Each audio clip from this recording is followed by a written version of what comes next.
প্রিয় শিক্ষার্থীবৃন্দ, আজকে আমরা উদ্ভিদ বিজ্ঞান সপ্তম অধ্যায়ের একটা টপিকস আলোচনা করব।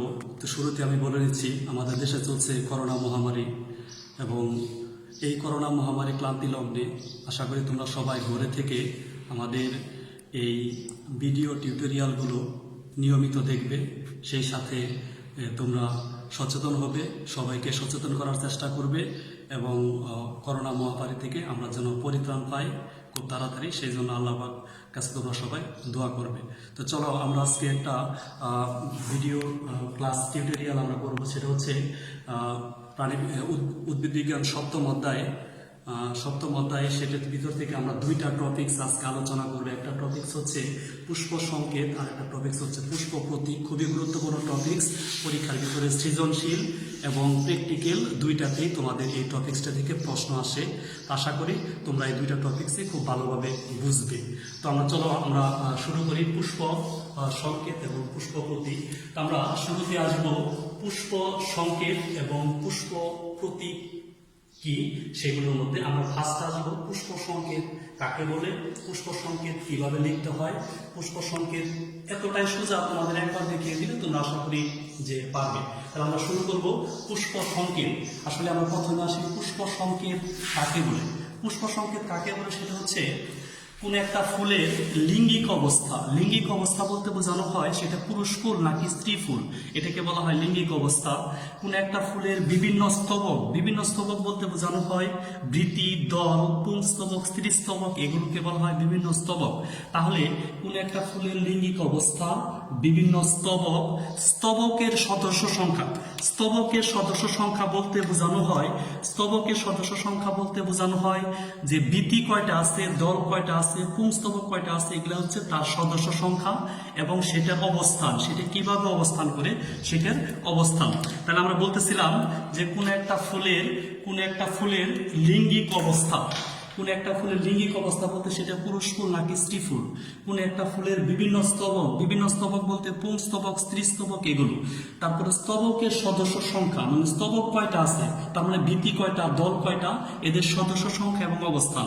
তারপর হচ্ছে সমসংযুক্তি অথবা অসমসংযুক্তি। সমসংযুক্তি বলতে কার সঙ্গে কে যুক্ত আছে। সমসংযুক্তি বলতে একটা ফুলের মধ্যে যদি পাঁচটা বৃতি থাকে, পাঁচটা বৃতি যদি একটার সঙ্গে আরেকটা যুক্ত থাকে সেটাকে বলা হয় সমসংযুক্তি। আবার একটা ফুলের মধ্যে যদি পাঁচটা বৃতি থাকে, পাঁচটা দল থাকে, পাঁচটা বৃতি, পাঁচটা দল আছে, এই পাঁচটা বৃতি আর দল যদি একটা আরেকটার সঙ্গে যুক্ত থাকে সেটাকে বলা হবে অসমসংযুক্তি। তার মানে একই ফুলের যদি একই স্তবকের সঙ্গে যুক্ত হয় সমসংযুক্তি, ভিন্ন স্তবকের সঙ্গে যদি যুক্ত হয় অসমসংযুক্তি। তারপর হচ্ছে মঞ্জুরিপত্রের উপস্থিতি বা অনুপস্থিতি, এগুলো সবই যে সংকেতের মাধ্যমে দেখানো হয় সেই সংকেতকে বলা হয়ে থাকে পুষ্প সংকেত, অথবা বলা হয়ে থাকে যেটাকে আমরা বলে থাকি ফ্লোরাল ফর্মুলা, অথবা বলে থাকি আমরা পুষ্প সংকেত। তাহলে পুষ্প সংকেত কাকে বলে? পুষ্প সংকেত হচ্ছে কোন একটা ফুলের লিঙ্গিক অবস্থা, বিভিন্ন স্তবকের সদস্য সংখ্যা ও অবস্থান, সমসংযুক্তি ও সমসংযুক্তি, মঞ্জুরিপত্রের উপস্থিতি বা অনুপস্থিতি, এগুলো সবই একটি সংকেতের মাধ্যমে প্রকাশ করা হয়।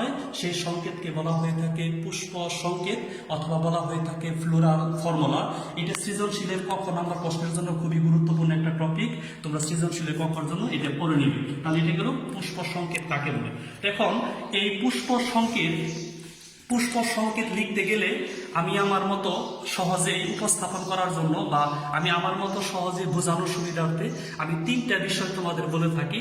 একটা হচ্ছে পুষ্প সংকেত লিখতে গেলে প্রথমে কতগুলা সাংকেতিক চিহ্ন মনে রাখতে হয়। কতগুলা সাংকেতিক চিহ্ন মনে রাখতে হবে, এক কন্ডিশন।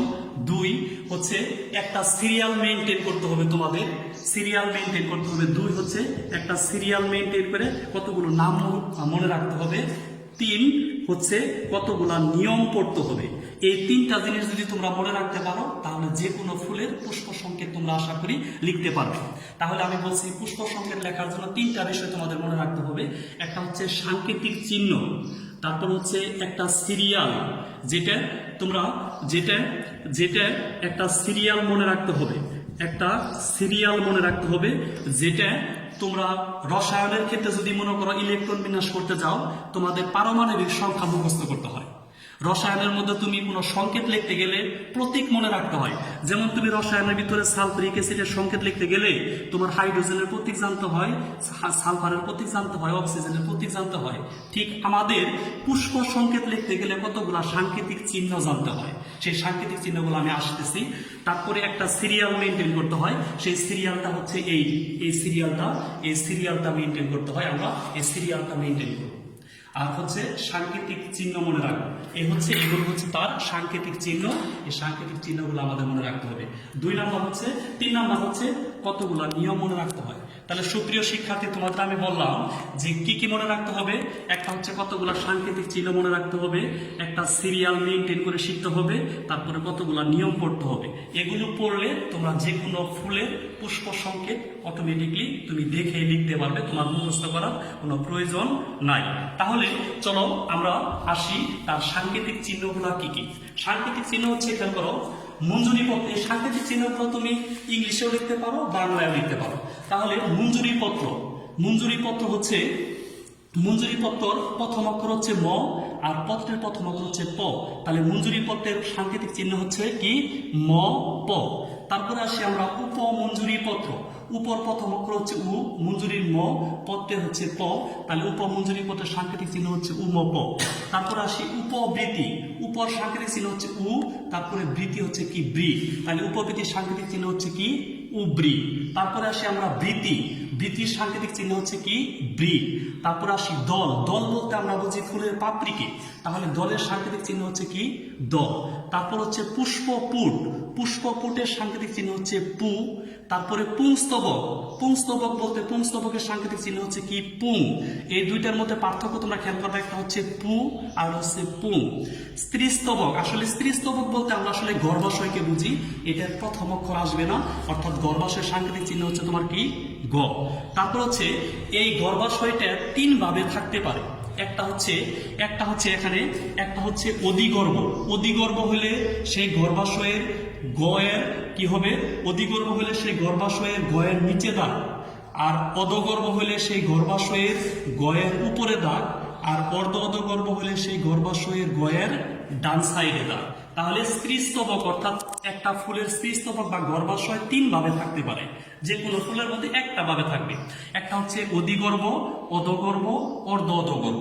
অধিগর্ভ হলে গয়ের নিচে দাগ, অধগর্ভ হলে গয়ের উপরে দাগ, অর্ধ-অধগর্ভ হলে গয়ের ডান সাইডে দাগ, এক পাশে দাগ। তারপর হচ্ছে সেই ফুলটা এক প্রতিসম ফুল নাকি বহু প্রতিসম ফুল। এক প্রতিসম হলে সেটা হচ্ছে কি? এরকম ভাবে একটা প্লাসের মতো চিহ্ন অথবা পার্সেন্টের মতো একটা চিহ্ন দিয়ে বোঝানো হয়। বহু প্রতিসম ফুল হলে সেটা হচ্ছে প্লাসের মতো অংশ দিয়ে চতুর্পাশে গুল দিতে হয়। আর পুরুষ ফুল হলে, অর্থাৎ পুরুষ ফুল বা পুং পুষ্প হলে সেটা একটা গুল দিয়ে তীর দিতে হয়। স্ত্রী পুষ্প হলে সেটা একটা গুল দিয়ে নিচে প্লাস দিতে হয়। উভলিঙ্গিক পুষ্প অর্থাৎ পুরুষ ফুল পুংস্তবক স্ত্রীস্তবক দুইটাই থাকলে এরকম ভাবে একটা গুল দিয়ে উপরে তীর নিচে প্লাস দিতে হয়। অসংখ্য বোঝাইতে ইনফিনিটিভ দিতে হয়। সমসংযোগ হইলে এরকম ভাবে ব্রেকেট দিতে হয়, দুই পাশে ব্রেকেট দ্বারা আবদ্ধ করবো। তার মানে একটা ফুলের মধ্যে যদি 5টা বৃত্তি থাকে, তাহলে বৃত্তির সাংকেতিক চিহ্ন ব্রি লিখে এই পাশে 5 লিখে এইভাবে দুই পাশে ব্রেকেট দিলে এটা বোঝানো হবে সমসংযোগ। তার মানে একটা বৃত্তির সঙ্গে আরেকটা বৃত্তি যুক্ত। তাহলে সমসংযোগ হলে এরকম ভাবে ব্রেকেট দিতে হয়। অসমসংযোগ হলে ইন্টারসেকশন অথবা এরকম ভাবে একটা রেখা টানতে হয়। তারপর অধিগর্ভ হলে আমরা বলছি গয়ের নিচে, অধগর্ভ হলে গয়ের উপরে, অর্ধ-অধগর্ভ হলে গয়ের ডান সাইডে দাগ দিতে হয়। এগুলো হচ্ছে কতগুলো সাংকেতিক চিহ্ন। এই সাংকেতিক চিহ্নগুলো মনে রাখতে হবে। তাহলে শিক্ষার্থী, আমরা বলছিলাম একটা ফুলের সংকেত লিখতে গেলে 3টা জিনিস মনে রাখতে হবে। একটা হচ্ছে কি? সাংকেতিক চিহ্ন। সাংকেতিক চিহ্ন। তাহলে সাংকেতিক চিহ্ন আমরা এগুলো দেখলাম। তারপরে আমরা বলছি কি? তারপরে বলছি আমরা একটা সিরিয়াল মনে রাখতে হবে। সেই সিরিয়ালটা কি? সেই সিরিয়ালটা হচ্ছে, প্রথমে হচ্ছে মঞ্জুরি পত্র লিখতে হবে, তারপর উপমঞ্জুরি পত্র, তারপরে প্রতিসম চিহ্ন, তারপর লিঙ্গিক অবস্থা, তারপরে উপবৃত্তি, তারপর হচ্ছে কি? তারপর হচ্ছে বৃত্তি, তারপরে দল, পুষ্পপুট, পুংস্তবক, স্ত্রীস্তবক। এই সিরিয়ালটা মেইনটেইন করে আমাদের সিরিয়ালটা শিখতে হবে। এই সাংকেতিক চিহ্নগুলা শিখতে হবে। তাহলে এই 2টা গেল। আমি আরেকটা বলছি কি? কয়েকটা নিয়ম পড়তে হবে। নিয়মগুলা কি, এটা ইন্টারমিডিয়েট স্টুডেন্টের জন্য খুবই সহজ।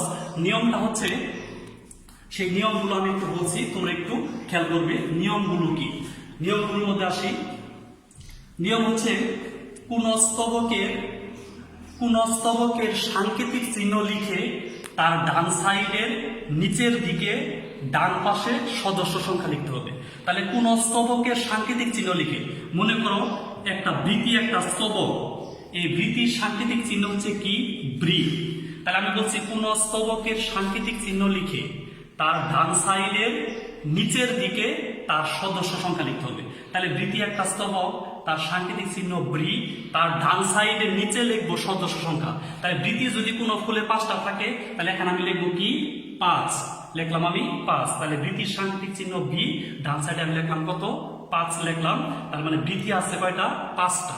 এখন এই 5টা বৃত্তি, একটা বৃত্তি যদি আর একটা বৃত্তির সঙ্গে যুক্ত থাকে, তাহলে এরকম ভাবে আমরা কি করব, ব্রেকেট দিব। আর যদি একটা আরেকটার সঙ্গে যুক্ত না থাকে, তাহলে আমরা ব্রেকেট দিব না। তাহলে এটাই গেল একটা নিয়ম। তাহলে আমি বলছি নিয়মের ভিতরে একটা, যে পুনস্তবকের সাংকেতিক চিহ্ন লিখে তার ডান সাইডে নিচের দিকে সদস্য সংখ্যা লিখবো, একটা আরেকটার সঙ্গে যুক্ত থাকলে ব্রেকেট দিব, আর যুক্ত না থাকলে ব্রেকেট দিব না। 1 নাম্বার নিয়ম। 2 নাম্বার নিয়ম হচ্ছে যে এক স্তবক যদি আরেক স্তবকের সঙ্গে যুক্ত হয়, তার মানে বৃত্তি যদি দলের সঙ্গে যুক্ত হয়, তাহলে এরকম ভাবে ইন্টারসেকশনের মতো একটা রেখা দ্বারা যুক্ত করব, অথবা এরকম ভাবে একটা রেখা দ্বারা যুক্ত করব। তাহলে আমি বলছি প্রথমে কোন একটা স্তবকের সাংকেতিক চিহ্ন লিখে ডান সাইডের সদস্য সংখ্যা লিখবো 1। 2 নাম্বার বলছি যদি একটা আরেকটার সঙ্গে যুক্ত থাকে, তাহলে এরকম ভাবে ব্রেকেট দিব, আর যুক্ত না থাকলে ব্রেকেট দিব না। আবার এক স্তবক যদি অন্য স্তবকের সঙ্গে যুক্ত হয়, তাহলে এরকম ভাবে দুইটার মধ্যে রেখা টানতে হবে, আর না হলে রেখা টানার দরকার নাই।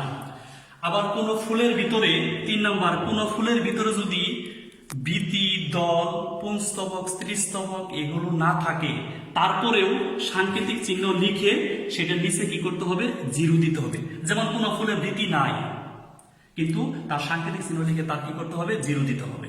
তাহলে আমরা বলছি কোন স্তবকের সাংকেতিক চিহ্ন লিখে ডান সাইডে নিচের দিকে লিখতে হবে, একটার সঙ্গে আরেকটা যুক্ত থাকলে ব্রেকেট দিব, যুক্ত না থাকলে ব্রেকেট দিব না।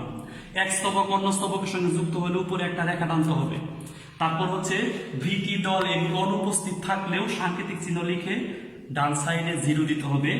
সর্বশেষ হচ্ছে মঞ্জুরিপত্র, উপমঞ্জুরিপত্র যদি কোনো ফুলে না থাকে, তাহলে পুষ্প সংকেতের মধ্যে তার সাংকেতিক চিহ্ন লেখার দরকার নাই। তার মানে বলছি কি শিক্ষার্থী, যে মঞ্জুরিপত্র, উপমঞ্জুরিপত্র কোনো ফুলের ভিতরে না থাকলে তার সাংকেতিক চিহ্ন পুষ্প সংকেতে লেখার দরকার নাই। তাহলে মঞ্জুরিপত্র আর হচ্ছে উপমঞ্জুরিপত্র এই দুইটা যদি কোনো ফুলের মধ্যে না থাকে, সাংকেতিক চিহ্ন লেখার দরকার নাই। বৃত্তি, দল অনুপস্থিত থাকলেও তার ডান সাইডে শূন্য দিতে হবে। এক স্তবক অন্য স্তবকের সঙ্গে যুক্ত হইলে তাকে রেখা টানতে হবে। তারপরে কোন স্তবকের সাংকেতিক চিহ্ন লিখে ডান সাইডে তার সদস্য সংখ্যা লিখতে হবে। তো এই 4টে নিয়ম। তাহলে আমি বলছি কতগুলো সাংকেতিক চিহ্ন মনে রাখতে হবে। এগুলো হচ্ছে তার সাংকেতিক, এই যেগুলো হচ্ছে তার সাংকেতিক চিহ্ন, এই চিহ্নগুলো মনে রাখতে হবে। তারপরে বলছে একটা সিরিয়াল মেনটেন করতে হবে। এটা হচ্ছে তার একটা সিরিয়াল, এই সিরিয়ালটা মেনটেন করতে হবে। আর হচ্ছে কতগুলো নিয়ম পড়তে হবে। তাহলে নিয়মের ভিতর হচ্ছে কোন স্তবকের সাংকেতিক চিহ্ন লিখে তার ডান সাইডে তার সদস্য সংখ্যা লিখব। এক স্তবক অন্য স্তবকের সঙ্গে যুক্ত থাকলে ইন্টারসেকশন বা রেখা দ্বারা টানব। যদি বৃত্তি, দল এগুলো অনুপস্থিত থাকে, তাহলে তার ডান সাইডে শূন্য দিতে হবে। মঞ্জুরিপত্র, উপমঞ্জুরিপত্র থাকলে দিতে হবে, না থাকলে দেওয়ার দরকার নাই। এই 4টে নিয়ম, তারপরে সিরিয়াল আর সাংকেতিক চিহ্ন, এই 4টে জিনিস মনে রাখলে আমরা যে কোনো ফুলের পুষ্প সংকেত লিখতে পারি। তাহলে চলো আমরা একটা পুষ্প সংকেত লিখে তোমাদের দেখাই। চলো আমরা তোমাদের যেহেতু 2টা গোত্র আছে, মালবেসি এবং পোয়াসি গোত্র তোমাদের সিলেবাসে, এর ভিতরে মালবেসি গোত্রের ভিতরে একটা উদ্ভিদ পড়তে হয় জবা। সেই জবা ফুলের পুষ্প সংকেত আমরা আগে লিখে দেখি, তোমরা দেখো পারো কিনা। চলো আমরা শুরু করি। জবা ফুলের পুষ্প সংকেত কিভাবে তোমার লিখতে হয়। দেখো আমরা আসি জবা ফুলের পুষ্প সংকেতের ভিতরে। দেখো জবা ফুলের ক্ষেত্রে মঞ্জুরি পত্র উপমঞ্জুরি পত্র নাই, তাহলে পুষ্প সংকেতের মধ্যে লেখার দরকার আছে? দরকার নাই। কেননা আমরা বললাম মঞ্জুরি নিয়মের ভিতরে বলছি মঞ্জুরি পত্র উপমঞ্জুরি পত্র থাকলে লিখবো, না থাকলে লেখার দরকার নাই। তাহলে চলো আমরা জবা ফুলের পুষ্প সংকেত লিখবো। তাহলে জবা ফুলের পুষ্প সংকেত লিখবো। তাহলে জবা ফুলের মধ্যে মঞ্জুরি পত্র উপমঞ্জুরি পত্র নাই, তার মানে এই দুইটা পুষ্প সংকেতের মধ্যে লেখা জবা ফুলের পুষ্প সংকেতে লেখার দরকার নাই। তাহলে গেল। তারপর বলছি প্রতিসম চিহ্ন। প্রতিসম চিহ্ন হচ্ছে জবা ফুল হচ্ছে পুরুষ ফুল, বা জবা ফুল হচ্ছে উভলিঙ্গিক ফুল। যেমন এই যে এটা হচ্ছে জবা ফুলের পুংকেশর, এটা হচ্ছে কি পুংকেশর, আর এর নিচে আছে কি একটা, এখানে নিচে গুলা আছে একটা কি গর্ভাশয়। তার মানে একই ফুলের মধ্যে স্ত্রী স্তবক আর পুংস্তবক দুইটা আছে, তার মানে তারা কি ফুল? উভলিঙ্গিক ফুল। তাহলে জবা ফুলের ক্ষেত্রে জবা ফুলের লিঙ্গিক অবস্থা হবে কি? তারা উভলিঙ্গিক ফুল। তাহলে আমরা প্রথমে আসি প্রতিসম চিহ্ন। তাহলে ফার্স্ট থেকে শুরু করি আমরা। আবার দেখো জবা ফুলের ক্ষেত্রে মঞ্জুরি পত্র উপমঞ্জুরি পত্র নাই, তাহলে তার পুষ্প সংকেতের মধ্যে লেখার দরকার নাই। তারপরে আসি প্রতিসম চিহ্ন। জবা ফুল হচ্ছে বহু প্রতিসম ফুল। দেখো তো শিক্ষার্থী, বহু প্রতিসমের সাংকেতিক চিহ্ন কি? এরকম এটা। তাহলে আসি, তাহলে দিলাম এটা হচ্ছে তার সাংকেতিক চিহ্ন। তাহলে প্রথমে গেল বহু প্রতিসম, এই সাংকেতিক চিহ্ন আমরা লিখলাম। তারপরে কি আসবে? লিঙ্গিক অবস্থা। জবা ফুল কয় লিঙ্গিক ফুল? উভলিঙ্গিক ফুল। কেন? এটা হচ্ছে তার কি পুংকেশর, এখানে আছে তার কি স্ত্রীকেশর অর্থাৎ গর্ভাশয়। তাহলে তারা হচ্ছে কি লিঙ্গিক অবস্থা হচ্ছে তারা কি উভলিঙ্গিক। তাহলে উভলিঙ্গিকের সাংকেতিক চিহ্ন কি? এই যে দেখো উভলিঙ্গিকের সাংকেতিক চিহ্ন। তাহলে উভলিঙ্গিকের সাংকেতিক চিহ্ন আমরা লিখে নেই, এই যে হচ্ছে কি উভলিঙ্গিকের সাংকেতিক চিহ্ন লিখলাম। তাহলে লিঙ্গিক অবস্থা গেল। তারপরে আসবো কি? উপবৃত্তি। তাহলে উপবৃত্তি, খেয়াল করো জবা ফুলের উপবৃত্তি কোনটা? এই যে এটা হচ্ছে উপবৃত্তি, এই যে এটা একটা উপবৃত্তি, এটা একটা উপবৃত্তি, এটা একটা উপবৃত্তি, এটা একটা উপবৃত্তি, এটা একটা উপবৃত্তি। কয়টা উপবৃত্তি? 5টা উপবৃত্তি। তাহলে উপবৃত্তির সাংকেতিক চিহ্ন কি? উবৃ। তাহলে আমরা লিখলাম, তাহলে স্তবকের সাংকেতিক চিহ্ন লিখছি উবৃ। উপবৃত্তি কয়টা আছে? 5টা। তাহলে ডান সাইডের নিচের দিকে আমি কি লিখলাম? 5 লিখলাম। দেখো তো এটা একটার সঙ্গে আরেকটা কি যুক্ত আছে? যুক্ত নাই, তার মানে এটার মধ্যে আমরা ব্রেকেট দিব না। তাহলে এটা গেল কি? উপবৃত্তি। তারপরে আসি দেখো, তারপরে আসি কি? বৃত্তি। তাহলে উপবৃত্তির পরে বৃত্তি। তাহলে জবা ফুলের বৃত্তি বলতে আমরা কোনটাকে বুঝি? খেয়াল করো, জবা ফুলের বৃত্তি বলতে আমরা এই যেটাকে বুঝি বৃত্তি, এই যেটাকে আমরা বলবো কি? বৃত্তি। এটাকে আমরা বলবো কি? বৃত্তি। এটা হচ্ছে বৃত্তি, এটা হচ্ছে বৃত্তি। তাহলে বৃত্তির সাংকেতিক চিহ্ন কি? বৃ। তাহলে বৃত্তির সাংকেতিক চিহ্ন বৃ। তাহলে বৃত্তি আছে কয়টা? গুনলে দেখো 5টা হবে, 1টা 2টা 3টা 4টা, এই 5টা। তাহলে বৃত্তির সাংকেতিক চিহ্ন বৃ লিখছি। বৃত্তি আছে কয়টা? বৃত্তি আছে হচ্ছে তোমার কয়টা? 5টা বৃত্তি থাকে। তাহলে বৃত্তি 5টা আছে, তাহলে ডান সাইডে নিচে 5 লিখলাম, 5 লিখছি। বৃত্তি খেয়াল করো, এই একটা বৃত্তি এই আরেকটা বৃত্তির সঙ্গে কিন্তু যুক্ত আছে, তার মানে এটার সঙ্গে যুক্ত আছে। তাহলে এটা কি সংযোগ? সমসংযোগ। তাহলে আমরা তার ডান সাইডে কি লিখলাম? তার কি করলাম? আমরা ব্রেকেটে আবদ্ধ করে দিলাম। তার মানে বৃত্তি 5টা কি আছে? যুক্ত আছে। তারপরে গেল বৃত্তি গেল। বৃত্তির পরে দেখো আসছে কি? দল। তাহলে বৃত্তির পরে কি আসে? দল। তাহলে আমরা দলের সাংকেতিক চিহ্ন লিখি কি? দল। দল বলতে জবা ফুলের পাপড়িকে বোঝানো হয়। দেখো তো জবা ফুলের কয়টা পাপড়ি থাকে? দেখো একটা পাপড়ি, একটা পাপড়ি, একটা পাপড়ি, একটা পাপড়ি, একটা পাপড়ি। কয়টা পাপড়ি? 5টা পাপড়ি থাকে।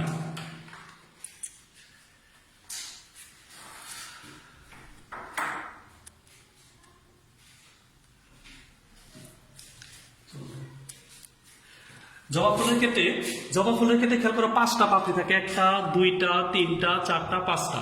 তাহলে দল বলতে আমরা পাপড়িকে বুঝি, পাপড়ি থাকে কয়টা? 5টা। তাহলে 5টা পাপড়ি থাকে, একটা পাপড়ি আর একটা পাপড়ির সঙ্গে সংযুক্ত নয়। দেখো এই যে দেখো আলাদা করে ছিঁড়া যায়, এই যে আলাদা করে ছিঁড়া যায়, একটা আরেকটার সঙ্গে সংযুক্ত নেই। তাহলে দল থাকে কয়টা? 5টা। তারপরে খেয়াল করো আমরা আসি দলের পরে কি আসছে? এখানে এই যে পুষ্পপুট আসছে। তার মানে জবা ফুলের ক্ষেত্রে পুষ্পপুট থাকে না। তার মানে পুষ্পপুট থাকে না। পুষ্পপুট কি? পুষ্পপুট হচ্ছে যাদের বৃতি দল আকৃতি বর্ণে পৃথক করা যায় না, তাদেরকে বলা হয় কি? পুষ্পপুট। কিন্তু এদের কিন্তু বৃতি দল আছে, তার মানে তাদের পুষ্পপুট নাই। তার মানে এখানে পুষ্পপুটটা কি হবে? হবে না। তাহলে পুষ্পপুট নাই। তারপর আসি আমরা কি? পুংস্তবক। তাহলে হচ্ছে কি? এখানে পুংস্তবক, এটাকে কি বলবো? তারপরে পুংস্তবক। তাহলে আমরা পুংস্তবকের সাংকেতিক চিহ্ন কি লিখবো? পুং। পুংস্তবক বলতে খেয়াল করো শিক্ষার্থী, যে এখানে এগুলোকে পুংস্তবক বলা হয়, এক একটাকে পুংকেশর। এখানে অসংখ্য পুংস্তবক আছে না? তাহলে অসংখ্য পুংস্তবক যদি থাকে তাহলে অসংখ্য সাংকেতিক চিহ্ন কি? ইনফিনিটিভ, ইনফিনিটিভ অসংখ্য সাংকেতিক চিহ্ন। তাহলে এখানে দিলাম কি আমরা? ইনফিনিটিভ দিলাম। এ দেখো এগুলো কিন্তু একটা আরেকটার সঙ্গে যুক্ত আছে, তার মানে এখানে আমরা কি দিব? ব্রেকেট। এই পুংস্তবকটা এই দলের সঙ্গে যুক্ত আছে, এখানে আমরা কি দিব? একটা ইন্টারসেকশন দিব। তাহলে এই পুংস্তবকটা কার সঙ্গে যুক্ত আছে? দলের সঙ্গে পুংস্তবকটা যুক্ত আছে, এখানে একটা কি করব? ইন্টারসেকশন দিব। তারপরে আমরা আসি, দেখো শিক্ষার্থী এখানে তোমরা এই পুংস্তবকের পরে আসবে কি? স্ত্রীস্তবক। কি আসবে? স্ত্রীস্তবক। স্ত্রীস্তবক বলতে আমরা কাকে বুঝি? গর্ভাশয়। তাহলে স্ত্রীস্তবক বলতে আমরা যদি গর্ভাশয়কে বুঝি, এই যে এখানে মাঝখানে একটা গুল আছে, দেখো এখানে মাঝখানে একটা গুল আছে এই ভিতরে, এটাকে বলা হয় গর্ভাশয়। তাহলে গর্ভাশয়ের সাংকেতিক চিহ্ন কি? গ। অর্থাৎ স্ত্রীস্তবকের সাংকেতিক চিহ্ন কি? গর্ভাশয়। এটা হচ্ছে তোমার কি? গ। তাহলে এই গর্ভাশয়টা হচ্ছে অধিগর্ভ গর্ভাশয়। অধিগর্ভ হলে কোথায় দাগ? এই যে দেখো, অধিগর্ভ গর্ভাশয় হলে কোথায় দাগ হয়? গয়ের নিচে দাগ হয়। তাহলে গয়ের নিচে দাগ দিলাম। এই গর্ভাশয়টাকে প্রস্থ বরাবর যদি কাটা হয়, কাটলে তার ভিতরে 5টা প্রকোষ্ঠ পাওয়া যাবে। এরকম ভাবে 5টা প্রকোষ্ঠ পাওয়া যাবে। 1 2 3 4 5 এরকম 5টা প্রকোষ্ঠ পাওয়া যাবে। তাহলে তার সাংকেতিক চিহ্ন লেখার পরে এখানে 5 লিখলাম। এই একটা দেখো আর একটার সঙ্গে যুক্ত আছে, যার জন্য এখানে আমরা কি করব? ব্রেকেট দ্বারা আমরা কি করব? আবদ্ধ করে দিব। এটা হচ্ছে জবা ফুলের তোমার কি? পুষ্প তোমার কি? সংকেত। তাহলে আমরা বলছিলাম যে পুষ্প সংকেত লেখার জন্য কতগুলো সাংকেতিক চিহ্ন মনে রাখতে হয়। এগুলো হচ্ছে সাংকেতিক চিহ্ন মনে রাখতে হয়। তারপরে বলছি একটা সিরিয়াল মেনটেন করতে হয়। তারপরে বলছি কতগুলো নিয়ম করতে হয়। তাহলে আমরা বলছিলাম সাংকেতিক চিহ্নগুলো বলছি, সিরিয়াল বলছি, নিয়মগুলো বলছি। নিয়মগুলো কি? নিয়ম হচ্ছে কোন স্তবকের সাংকেতিক চিহ্ন লিখে তার ডান সাইডে নিচের দিকে সদস্য সংখ্যা লিখব। একটা আরেকটার সঙ্গে যুক্ত থাকলে ব্রেকেট দিব, না থাকলে দিব না। এক স্তবক আরেক স্তবকের সঙ্গে যুক্ত থাকলে উপরে কি করবো? এরকম ভাবে ইন্টারসেকশনের মধ্যে দাগ দিব। তারপরে বলছি মঞ্জুরি পত্র উপমঞ্জুরি পত্র থাকলে দিব, না থাকলে দিব না। তাহলে খেয়াল করো জবা ফুলের ক্ষেত্রে মঞ্জুরি পত্র উপমঞ্জুরি পত্র নাই, আমরা এখানে লিখি নাই, তার সাংকেতিক চিহ্ন লিখি নাই। তারপরে প্রতিসম চিহ্ন, এটা হচ্ছে প্রতিসম চিহ্ন, বহু প্রতিসম ফুল। তারপর হচ্ছে কি লিঙ্গিক অবস্থা, সেটা হচ্ছে তোমার কি? উভলিঙ্গিক ফুল। তারপর হচ্ছে তোমার কি? উপবৃত্তি। জবা ফুলের ক্ষেত্রে 5টা উপবৃত্তি থাকে। তারপরে বলছি কি? বৃত্তি। জবা ফুলের ক্ষেত্রে কি থাকে? 5টা তোমার কি? বৃত্তি থাকে। তারপরে বলছি তোমার কি? দল। জবা ফুলের ক্ষেত্রে 5টা দল থাকে। পুষ্পপুট থাকে না। পুংস্তবকের কথা বলছি, অসংখ্য পুংস্তবক থাকে। স্ত্রীস্তবকের কথা বলছি, 5টা তোমার গর্ভাশয় থাকে, 5 প্রকোষ্ঠ বিশিষ্ট অধিগর্ভ গর্ভাশয়। এটা হচ্ছে তোমার কি? জবা ফুলের তোমার কি? পুষ্প সংকেত। সুপ্রিয় শিক্ষার্থী, ক্লাস চলাকালীন সময় লোডশেডিং এর জন্য আমাদের লাস্ট ভিডিওটুকু আমাদের হয়তো সুস্পষ্টভাবে দেখা যাচ্ছে না, আর জন্য আমি আন্তরিকভাবে দুঃখিত। তোমরা আশা করি যে বইয়ের মধ্যে একটু দেখে নিবে। তো আবারও বলবো, তোমরা ঘুরে থাকো, ভালো থাকো। সবাইকে ধন্যবাদ। আসসালামু আলাইকুম।